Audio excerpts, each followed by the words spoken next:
Inilah rekaman momen drone Rusia menjatuhkan puluhan granat ke tentara dan kendaraan lapis baja Ukraina.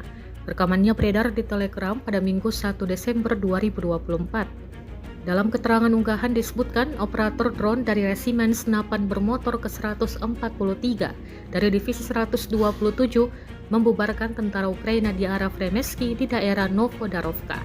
Drone dan granat menghabisi kendaraan lapis baja yang sebelumnya rusak dan melakukan serangkaian serangan terhadap personel Ukraina.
Download Tribun X sekarang, menghadirkan lokal menjadi Indonesia.